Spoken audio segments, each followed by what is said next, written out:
संशोधन से हमें दिक्कत नहीं, आप समझ लीजिए साहब ना। SC/ST एक्ट को मजबूत करने के लिए संशोधन होने चाहिए, उसको कमज़ोर करने के लिए।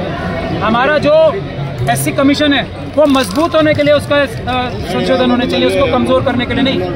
ST कमीशन को मजबूत करने के लिए होने चाहिए, कमज़ोर करने के लिए नहीं। OBC कमीशन को मजबूत करने के लिए होने चाहिए, कमज़ोर करने के लिए। ऐसा एक्ट आना चाहिए ट्राइबल लैंड्स की रक्षा करने के लिए, उसको लूटने के लिए नहीं, समझे आप। उसी तरीके से वक्फ एक्ट, इसको वक्फ प्रॉपर्टीज़ को मजबूत करने के लिए होना चाहिए, उसको कमज़ोर करके अडानी अंबानी और यूसुफ लुलू को देने के लिए नहीं। अंबानी का तो खुद का घर वक्फ की प्रॉपर्टी पे है, लूट के जो ले रखा है। और अभी जो रेलवे की प्रॉपर्टीज हैं ज़्यादातर अडानी साहब खा चुके हैं, सुन लीजिए। अब वक्फ की प्रॉपर्टी पे नजर है।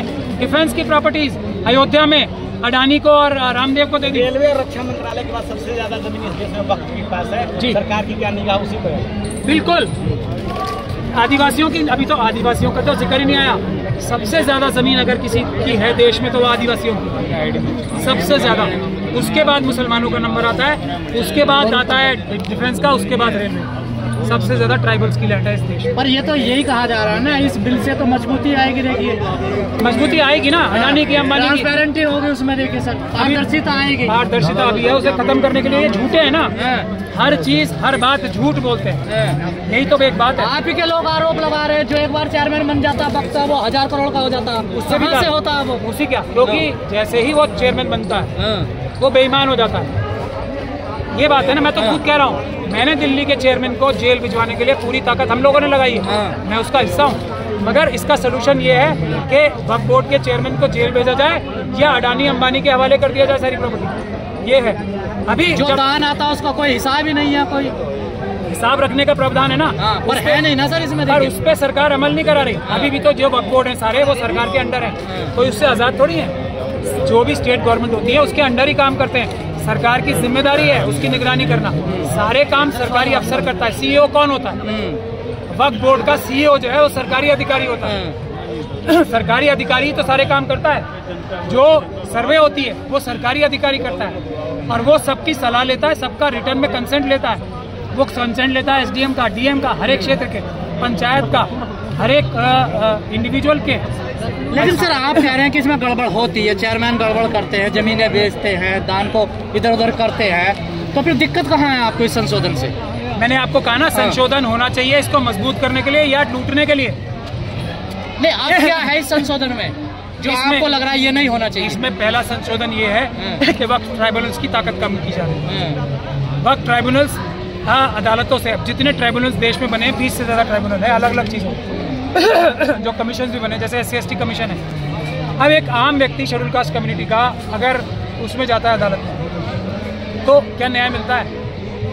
कमीशन में जाता है तो भी न्याय नहीं मिलता, लेकिन एक छोटा मोटा कुछ तो राहत मिलती है, जाके एक कमरे में बैठ तो सकता है। बस यही, वो भी खत्म करनी है, इसीलिए ट्राइब्यूनल खत्म। तो ये भी तो कहा गया जितनी विवादित संपत्ति है उसकी सबकी जांच होगी।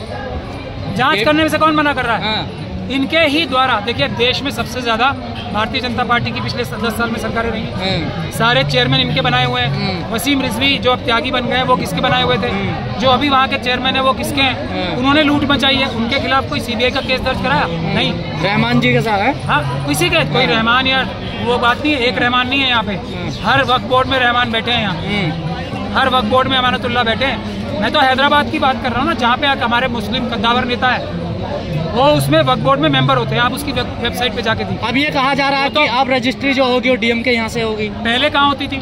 हाँ वही तो पूछ, पहले कहाँ होती थी? पहले भी वही होती थी। इनको पता नहीं है ना, इनको ये पता है, ये जानबूझ के झूठ बोलते हैं। अब महिलाओं की हिस्सेदारी होगी इसमें? पहले नहीं थी।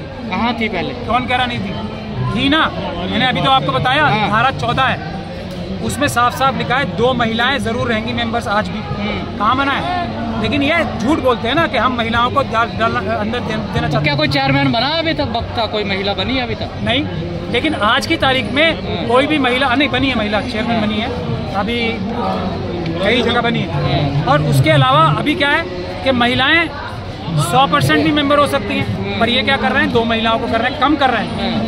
लेकिन सर जो वक्त का जो उद्देश्य था जिसलिए बनाया गया था, क्या वो पूर्ण हुआ? उस उद्देश्य में वो सफल हुआ? नहीं, बिल्कुल नहीं हुआ। लेकिन उस उद्देश्य को पूरा करने के लिए सरकार को मदद करनी चाहिए ना। जो मेंबर्स, जो चेयरमैन गड़बड़ करते हैं उनके खिलाफ सरकार एफआईआर क्यों नहीं करती? क्यों उनको बचाती है? क्योंकि वो कहीं ना कहीं चोरी करके सरकार की मदद से ही चोरी करते हैं। सरकार को निगरानी रखनी है ना, किस सरकार ने निगरानी रखी? ज्यादातर सरकारें 10 साल में बीजेपी की, सबने लूट के खाया ना, सरकार को हिस्सा दिया, खुद भी लूटा। तो मैं ये नहीं कह रहा कि मुस्लिम समाज के जो लोग हैं वो ईमानदार हैं। वक्फ की प्रॉपर्टीज खराब करने में, बेईमानी करने में सबसे बड़ा ये भी आरोप है ना सर, आप लोगों ने कोई मसौदा तैयार करके नहीं दिया ना सरकार को? ये 2013 का मसौदा मेरा ही तो तैयार किया हुआ है। अभी एक कानून छोटा मोटा लगड़ा के चल रहा है, उसको खत्म करना है। ये बात है। आप आरएसएस के लोगों की बात सुनिए ना, जाके कह रहे हैं कि सर्वे में मुस्लिम कम्युनिटी के जो लोग जाके कर लेते हैं, ऐसा सर्वे नहीं होता है ना। सरकार का सबसे बड़ा सेक्रेटरी लेवल का अधिकारी सर्वे करता है, सब डिपार्टमेंट से पूछता है, सब डिपार्टमेंट्स के ऑब्जेक्शन लेता है, तब होता है। तो ये झूठ की सरकार है ना, झूठ बोलते हैं। मामला क्या सर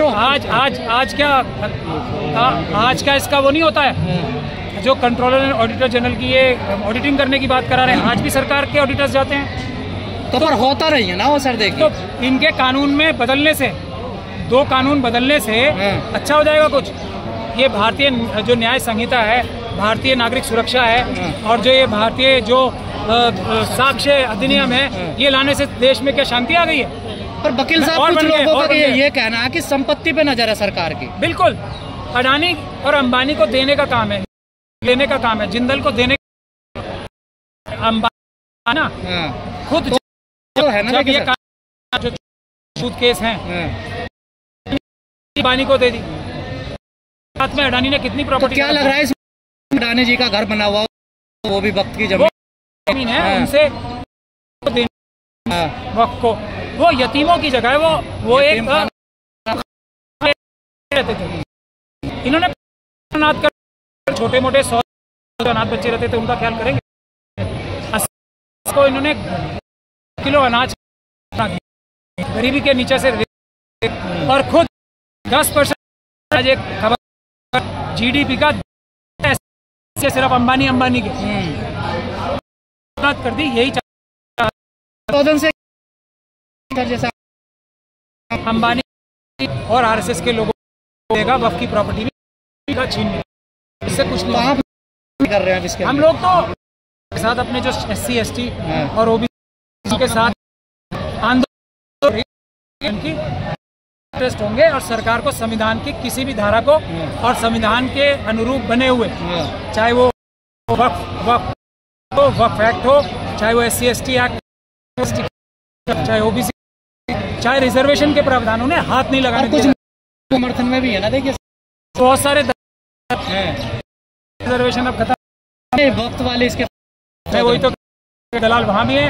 हम दलालों की संख्या थोड़ी सी ज्यादा, शेड्यूल कास्ट और शेड्यूल ट्राइब कम्युनिटी से भी दलाल और मुसलमान, क्या बोलूं, जो सुप्रीम SC अगर हमने आपसे, जिस बात का डर था लोगों को जाएगा, वही नजर आ रहा। समाज को कुछ थोड़ा बहुत, समाज को कुछ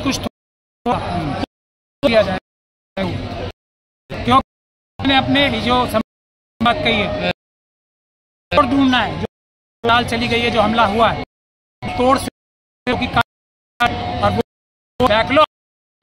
बैकलॉग जो है वो एक कार्य है, बैकलॉग नहीं रहना चाहिए। बैकलॉग है वो लोगों से ही भरा जाना चाहिए, OBC से ही भरा जाना चाहिए, और जब तक वो ना भरा खाली रहनी चाहिए। तो ये जो जिन लोगों ने ये लोगों से भरा है, भी जनरल कैटेगरी की सीटों को करा के हमारे समाज को दे दो, कर दो बस। तो किसी को कोई आवश्यकता नहीं, क्योंकि ज्यादा होंगी, लोग कम होंगे, सभी समाजों में लोग ही नहीं मिलेंगे। जो क्या एक परिवार को 1-1, 2-2 नौकरियां भी मिल जाएंगी, तब खाली पड़ी के लिए अगर बैक लड़ाई करें। लेकिन जो पहला काम, हमें बैकलॉग की लड़ाई करनी चाहिए। वो कह रहे ये लड़ाई, ये भी लड़े, थोड़ी सभी लड़े ना।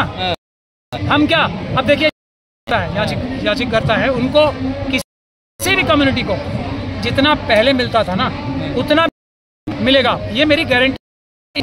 और मैं सबसे बड़ा समर्थक हूँ वाल्मीकि समाज। वो तो खुश हो रहे, मैं ओपनली इस बात को बोलता हूँ। समाज से ज्यादा कौन समझता हूँ, समाज की जरूरत है सबसे देश में शिक्षा करने के लिए, को जिस तरीके से ट्रीटमेंट जरूरत है उस समाज उसको मदद की सबसे ज्यादा जरूरत है देश में। ये देश को उसकी जरूरत है। एक महत्वपूर्ण कार्य कर रहे हैं देश का वो डॉक्टर कि हमारे भाई कर हथेली पे लेके, जैसे कोरोना काल में, उसके अलावा अपनी जान हथेली पे लेके, नौकरियां पक्की नहीं है, ठेकेदारी 1 लाख होनी चाहिए और वो काम कर रहे हैं अपनी जान हथेली पे लेके। नौकरी करने की कोशिश नहीं कर सकती अदालतें, उनसे कहते हैं कि आज को नौकरी IAS ऑफिसर बने, पर बस तो उम्मीद कर रहा है। धोखा ठगी कैसे करता है, आपकी जेब से पैसे कैसे चुराएगा जब आपको धोखा, ये बल करके दे दूंगा। ठगी का तरीका ये वाल्मीकि समाज को सबसे बड़ा धोखा दिया जा रहा है। तो मेरा कहना ये, मैं इसीलिए कह रहा हूँ ना, इससे कोई बचने का रास्ता है सर? है बैकलैश करे समाज के हर नौकरियां नहीं, और सफाई नौकरियों की बात नहीं कर रहा हूँ, मैं बात कर रहा हूँ जो क्लास 2 क्लास 1 उस तरह की नौकरियां। एक परिवार ऐसा नहीं बचेगा जिसमें 1-1 2-2 नौकरियां हर एक वाल्मीकि समाज के को ना मिल जाए। ये मेरी बैकलॉग की लड़ाई लड़ेंगे सब मिलके। कुछ भी क्या है, 15% कास्ट हमारे देश में 2011 की जनगणना हुई थी, 17% है, 15% यानी कि 2% कम रिजर्वेशन। लेकिन किसी भी जगह समय, किसी भी एक साल में, किसी भी एक समय ये सरकार एक जगह ये बता दे 15% पूरा शेड्यूल कास्ट कम्युनिटी को मैं हाथ जोड़, अगर 7% 15% में से रिजर्वेशन तो मैं मांगूंगा मनुवादियों से। 8% सीटें खाली है तो वो तो क्यों नहीं मिल रही, तो वो दूसरे समाजों को क्यों नहीं मिल खाली है? जो ये कहा जा रहा है कि एक समाज ऐसा है या 2-3 समाज ऐसे हैं जो ताकतवर हो गए, वो ताकतवर होके वो 8% सीटें खाली रह रही, वो क्यों नहीं उसमें हिस्सा ले पा रहे हैं? ये समझने की बात। ये भी कहा जा रहा है आप जैसे जो आ रहे हैं वकील एडवोकेट से कि इसके पीछे पूरे फैसले के सरकार है। सरकार के वकीलों ने जिस बहस की है ना, की है बहस, अगर जज कोई सही उनको घसीट के कि नहीं ऐसे नहीं, ऐसे इस प्रकार से जानबूझ के सरकार ने केस हारा। नहीं, जनगणना कराती इसलिए कि जो पर्दे के पीछे ढांक, सुप्रीम कोर्ट ने अभी पटना हाई कोर्ट के जजमेंट को कंटेन रखा, जो कह रही देश में एकदम। एक बात मैं और बता दूं, हमारे लोगों को रिजर्वेशन से सीटें ले रहे हैं, उनके बारे में क्या बोला जाता है कि ये कॉम्पिटेंट नहीं है। इससे